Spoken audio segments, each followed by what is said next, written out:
Welcome to அம்மா kitchen vlog. நம்ம வீட்டில் வெள்ளை சுண்டலும் மஞ்சள் பூசணி வச்சு ஒரு மட்டன் குழம்பு மாதிரி எப்படி செய்யறதுன்னு வாங்க இப்போ பார்க்கலாம். குக்கரில் தேவையான அளவு ஆயில் ஊற்றிக்கலாங்க. ஆயில் காஞ்சதுமே 2 பெரிய வெங்காயம் நீல வாக்கில் கட் பண்ணி போட்டிருக்கேன்.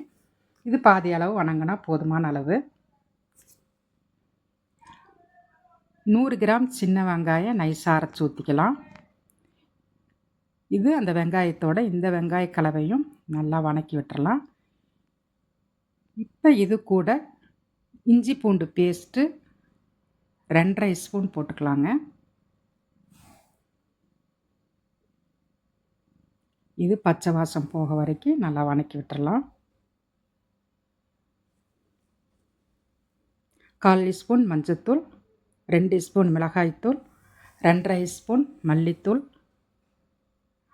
1/2 ஸ்பூன் பட்டை ஏலக்காய் தூள் போட்டிருக்கேன். இந்த மசாலாவும் வெங்காயமும் இது நல்லா கலந்து கொடுத்துர்லாங்க.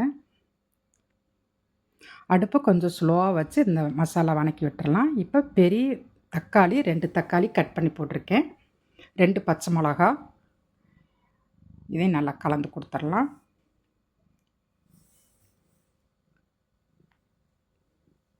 தேவையான அளவு உப்பு போட்டுக்கலாங்க. கொஞ்சமாக மல்லித்தலை போட்டுக்கிறேன். மசாலாவும் தக்காளியும் நல்லா வணங்க வரைக்கும் இதை வணக்கி விட்டுடலாம். எண்ணெய் பிரிஞ்சு வர வரைக்கும் இதை நல்லா அடுப்பை ஸ்லோவாக வச்சு வணக்கிட்டு, இந்த அளவு வந்ததுமே ஓவர் நைட் ஊற வச்ச வெள்ளை சுண்டல் போட்டிருக்குங்க. வேக வைக்கக்கூடாது, நம்ம பச்சையாக தான் நான் போட்டிருக்கேன். இது 2 கலவை கலந்தால் போதுமான அளவு. இப்போ தேவையான அளவு தண்ணி ஊற்றிக்கிறேன். இது நல்லா கொதிக்கணும். மஞ்சள் பூசணியை இந்த அளவு கட் பண்ணிக்கலாங்க. இப்போ 1/4 கிலோ மஞ்சள் பூசணி எடுத்திருக்கேன். இப்போ அந்த குழம்புல போட்டுடலாம். 1/4 மூடி தேங்காய் அரைச்சி ஊற்றிருக்கேன்.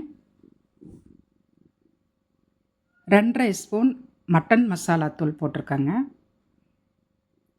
இப்போ கொஞ்சமாக மல்லித்தலை போட்டுக்கலாம். இதை நல்லா கலந்து கொடுத்துடலாங்க.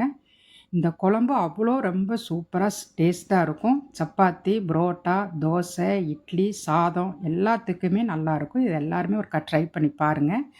இது 2 விசில் விட்டால் போதுமான அளவு.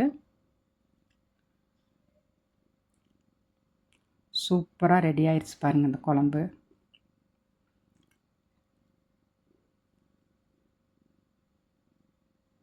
அவ்வளோதான், முடிஞ்சுங்க. குயிக்காக வைக்க வேண்டிய குழம்பு. ஷார்ட் பார்த்துட்டு உங்களுக்கு பிடிச்சிருந்தா எனக்கு லைக் பண்ணுங்கள், ஷேர் பண்ணுங்கள், கமெண்ட் பண்ணுங்கள். சப்ஸ்கிரைப் பண்ணாதவங்க சப்ஸ்கிரைப் பண்ணிக்கிங்க. இன்ஷா அல்லாஹ் அடுத்த வீடியோவில் பார்க்கலாம்.